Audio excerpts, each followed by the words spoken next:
Imagine an invention so powerful that it built empires, funded every war in modern history, and quietly transferred more wealth than any other mechanism ever created. An invention that doesn't require factories, raw materials, or physical labor, yet generates trillions in profit every single year. An invention that promises freedom but delivers bondage, that offers opportunity but creates dependency, and that presents itself as a service while functioning as a trap. That invention is credit. And it may be the most profitable idea in human history. Credit is invisible. You can't hold it, touch it, or see it, yet it shapes every aspect of modern life. It determines who can buy a home, start a business, or go to college. It decides which countries rise and which collapse. It influences elections, topples governments, and restructures entire economies. And at its core, credit is nothing more than a promise, an agreement that money borrowed today will be repaid tomorrow with interest. That simple mechanism, the obligation to repay more than you borrowed, has created fortunes beyond imagination and trapped billions in cycles of debt they can never escape. Understanding how credit became so profitable requires looking past the marketing, past the promises of financial freedom and economic mobility, to see what credit actually is, the most efficient wealth extraction system ever devised. The story begins not in Wall Street boardrooms or modern banks, but in the ancient world where credit emerged from necessity. 5,000 years ago in Mesopotamia, farmers faced a fundamental problem. Planting season required seed, tools, and labor, but harvest came months later. How could a farmer survive the gap between planting and reaping? The solution was credit. Temples and wealthy landowners would lend grain, seed, or silver to farmers who would repay after harvest, usually with interest. Clay tablets from ancient Samaria record these transactions in meticulous detail. One tablet might note that a farmer borrowed 10 bushels of barley and agreed to repay 12 bushels after harvest.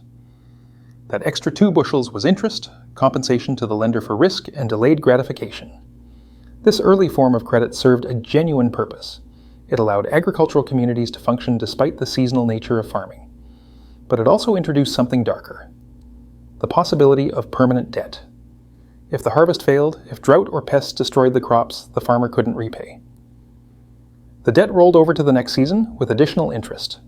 After a bad year or two, a farmer who had borrowed a modest amount might owe more than he could ever repay. The collateral was often the farm itself, or even the farmer's freedom. Debt slavery became common. A man who couldn't pay would become a bondservant to his creditor, working off the debt through labor. In extreme cases, debtors would sell their children or themselves into permanent slavery. Ancient rulers recognized the danger this posed to social stability.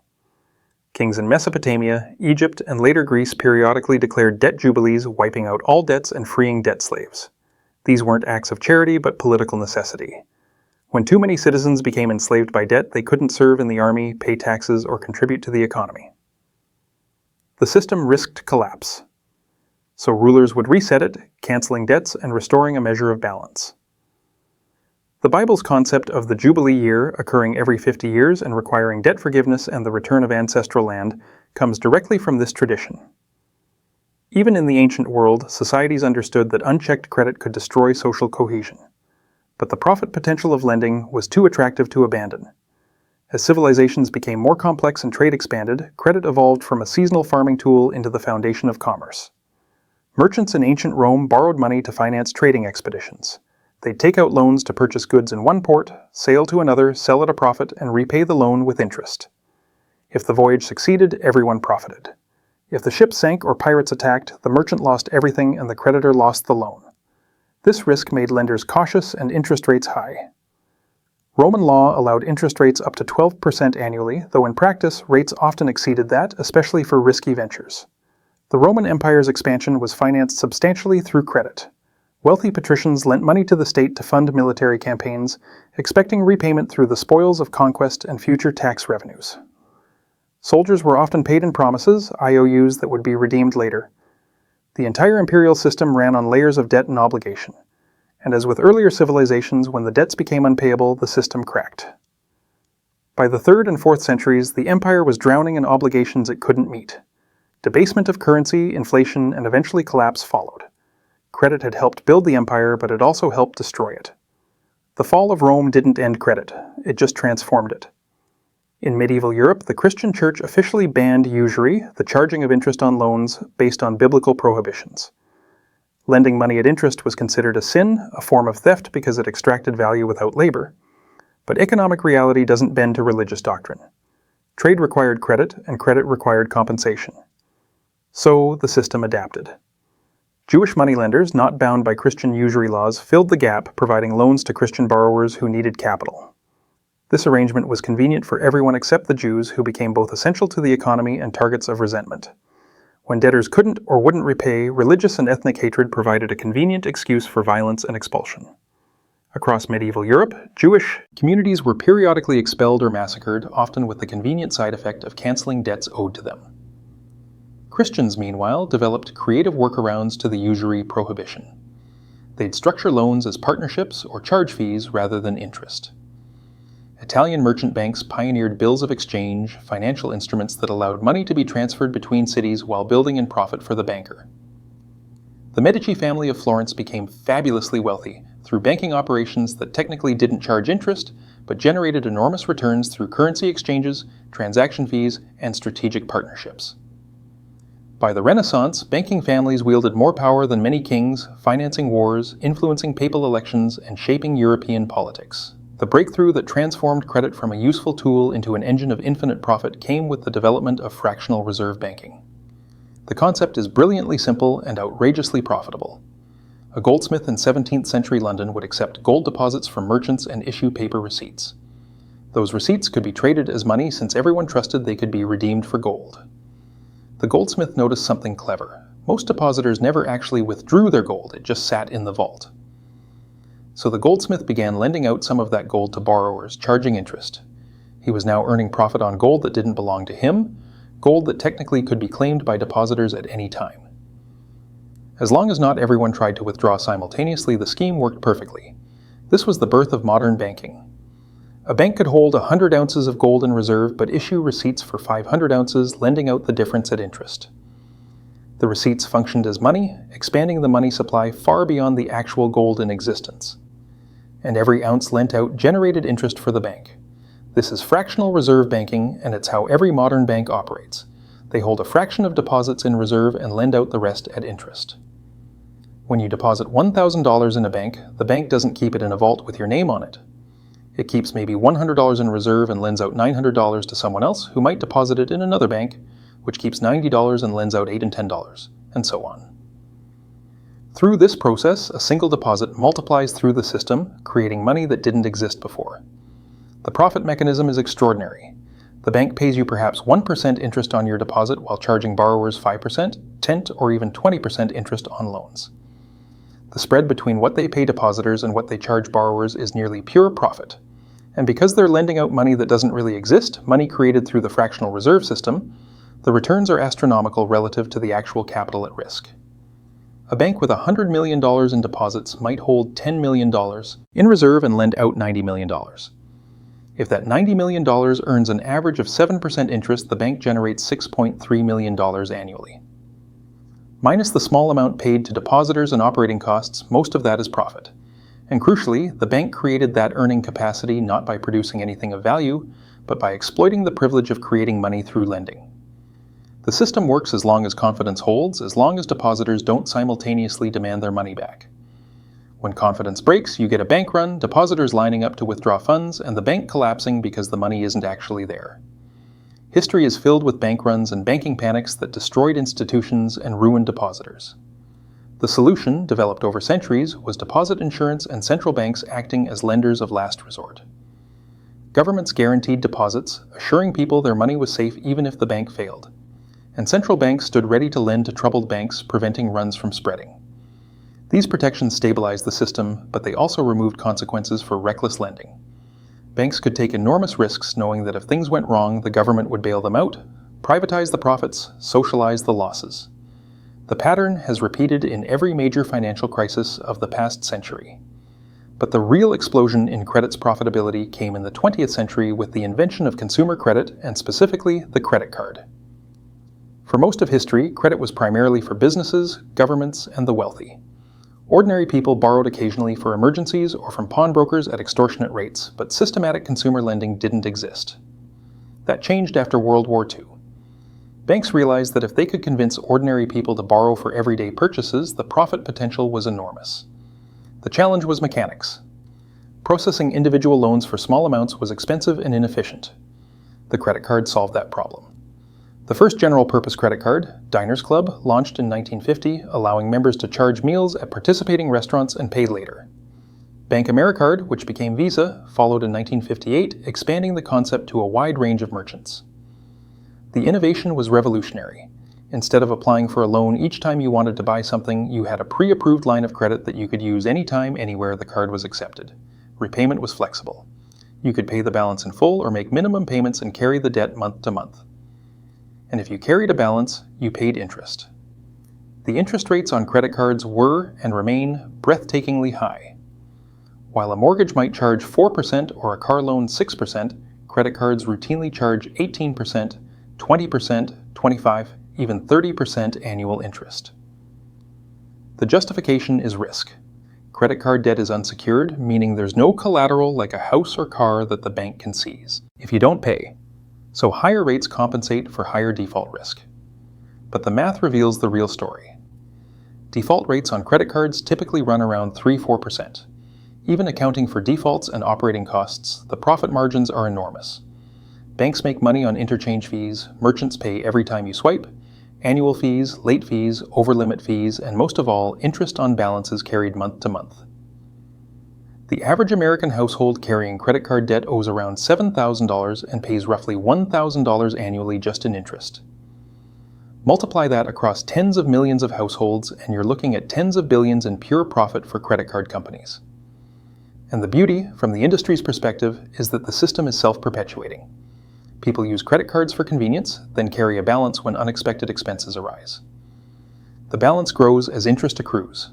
Minimum payments barely cover the interest, let alone the principal. A person who charges $5,000 and makes only minimum payments might take 30 years to pay it off and end up paying $15,000 total. The original purchase is long forgotten, but the debt remains, generating profit year after year. The credit card companies learn to encourage this behavior through sophisticated psychological techniques. They market credit as freedom, flexibility, and rewards. Cashback bonuses, travel points, status tiers, all designed to make spending on credit feel not just acceptable but smart. They issue cards with high limits to people with modest incomes, knowing that many will eventually carry balances. They structure minimum payments to be small and manageable, obscuring the fact that you're barely making progress on the debt.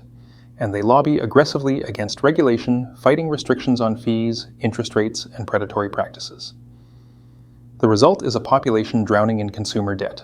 As of recent years, Americans collectively owe over $1 trillion on credit cards. That's trillion with a T. The interest payments on that debt flow steadily into the coffers of banks and financial companies, representing one of the most consistent and profitable revenue streams in the entire economy. And it's global. Credit card debt burdens consumers in Europe, Asia, Latin America, everywhere the system has taken root. But credit cards are just one piece of a much larger puzzle. The true genius of modern credit is that it has infiltrated every aspect of life, turning virtually every major purchase and life milestone into a debt obligation. Want to buy a house? You'll need a mortgage. Want a car? Take out a loan. Want an education? Student loans are waiting. Even healthcare often requires financing, with medical debt being one of the leading causes of bankruptcy. Credit has evolved from a tool you used occasionally to a system you can barely escape. Consider mortgages. For most people, buying a home requires borrowing hundreds of thousands of dollars and repaying over 30 years. A $300,000 mortgage at 4% interest means you'll pay over $215,000 in interest alone over the life of the loan. The bank doesn't build the house, doesn't maintain it, doesn't live in it. But it collects $215,000 for the privilege of lending you money that, through fractional reserve banking, it largely created out of thin air. The house serves as collateral, meaning if you can't pay, the bank takes the property. The system is structured so that the bank almost can't lose. Either you pay the loan with massive interest, or you default and they seize an asset worth more than the remaining debt. Mortgages used to be relatively conservative. Banks required 20% down payments, verified income carefully, and lent only to borrowers with solid credit. But in the lead-up to the 2008 financial crisis, standards collapsed. Banks realized they could make loans, collect fees, then sell those loans to investors as mortgage-backed securities. They no longer held the risk, so they stopped caring whether borrowers could actually repay. Subprime mortgages were issued to people with poor credit, low income, and no down payment. Adjustable rate mortgages offered low teaser rates that would balloon later. Liar loans required no documentation of income at all. The profit motive overrode sanity. Mortgage brokers earned commissions for every loan they originated, regardless of quality. Banks earned fees for packaging loans into securities. Rating agencies, paid by the banks, gave AAA ratings to bundles of junk mortgages. Investors around the world bought these securities, believing they were safe.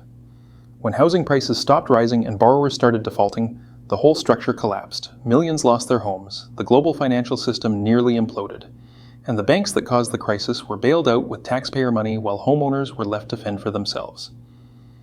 Yet the mortgage industry learned nothing, or rather, it learned that it could gamble recklessly and face no consequences. Today, mortgages remain one of the most profitable forms of lending, and housing prices in many markets have been driven to absurd levels by cheap credit. When interest rates are low, people can borrow more, which drives up prices, which requires borrowing even more. It's a feedback loop that enriches lenders and existing property owners while locking out younger generations who can't afford inflated prices. Student loans represent another frontier of credit's profitability and perhaps its cruelty. Higher education in many countries, especially the United States, has become prohibitively expensive, with costs rising far faster than inflation or wages. Universities have little incentive to control costs because students can borrow to pay tuition, and those loans are guaranteed by the government. The government, in turn, doesn't bear the risk because student loans are nearly impossible to discharge, even in bankruptcy. They follow you for life. The result is that millions of young people graduate with crushing debt. The average American student loan borrower owes around $30,000, but many owe $50,000, $100,000, or more, especially if they attended graduate or professional school. The interest rates on these loans often exceed 6%, and because many graduates struggle to find well-paying jobs, they can barely make payments. The debt accrues interest, grows larger, and can take decades to repay. Some people are still paying student loans into their 50s and 60s, debt they took on in their 20s. The profit flows to loan servicers, banks, and ultimately the government, which makes billions annually on student loan interest. Yes, the government profits from student debt, taking in more from interest and fees than it pays out in defaults and administrative costs. This isn't education funding, it's a profit center disguised as public service. And the burden falls disproportionately on those who can least afford it: first-generation college students, minorities, and those from lower-income backgrounds who borrowed heavily to access opportunities they were told would change their lives. The credit system has become so pervasive that your entire financial identity is now defined by a number, your credit score. This 3-digit figure, calculated by private companies using proprietary algorithms, determines your access to loans, your interest rates, sometimes even your ability to rent an apartment or get a job. A high score means you've borrowed successfully and repaid reliably. A low score marks you as risky, limiting your options and forcing you to pay higher rates, which makes it harder to improve your situation. The irony is thick. People who've never borrowed, who've lived within their means and avoided debt, often have lower scores than those who've borrowed heavily, because the score rewards credit usage, not financial prudence. The system wants you in debt, paying interest, generating profit. Someone who pays cash for everything is invisible to the credit system and therefore suspect. The message is clear: participate in the debt economy or be punished with restricted access and higher costs. And the profits from this system are staggering. The global consumer credit market is worth trillions. Credit card companies, mortgage lenders, auto finance companies, student loan servicers, payday lenders, and countless other institutions extract interest, fees, and penalties from billions of people every single day. The largest banks in the world derive enormous portions of their revenue from consumer lending. JP Chase, Bank of America, Wells Fargo. These institutions collectively make hundreds of billions in profit annually, much of it from interest on credit. But it's not just banks. Private equity firms buy up debt portfolios, purchasing defaulted loans for pennies on the dollar and then aggressively pursuing collection. Payday lenders target the poor and desperate, offering small loans with interest rates that can exceed 400% annually. Rent-to-own schemes charge double or triple the retail price of furniture and electronics. Medical debt collectors hound patients for bills they can't afford. At every level, from the most sophisticated financial instruments to the seediest storefront lenders, credit generates profit by extracting payments from people who need money now and will pay far more later. The question that should haunt anyone who understands this system is, why do we accept it? Why is it normal for people to spend decades in debt, paying interest that often exceeds the original amount borrowed? Why is it acceptable for banks to create money out of nothing through fractional reserve lending and then charge borrowers for the privilege of using that imaginary money? Why do we treat credit as an inevitable part of modern life rather than a choice that primarily benefits lenders? The answer lies in how the system has been normalized and naturalized. From a young age, people are taught that debt is necessary. You need student loans to get educated. You need a mortgage to own a home. You need a car loan to get to work. You need credit cards to build credit. At every step, borrowing is presented not as a trap, but as a tool, a way to access opportunities that would otherwise be out of reach. And there's truth to that. In a world where wages have stagnated while costs for housing, education, and healthcare have skyrocketed, many people have no choice but to borrow. But the system that makes borrowing necessary is the same system that profits from it.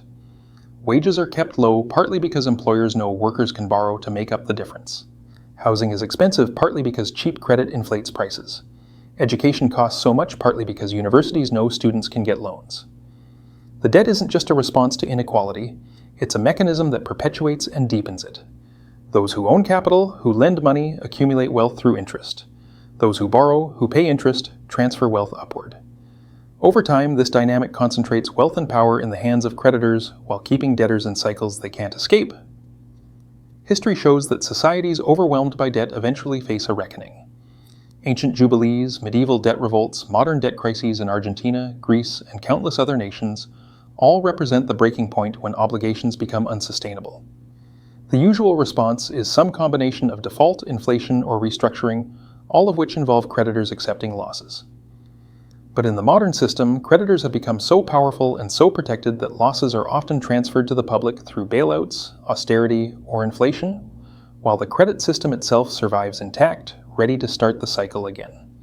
The most profitable invention in history isn't a product you can touch or a technology you can see. It's a relationship, an agreement that those with money will lend to those without and in return extract more than they gave.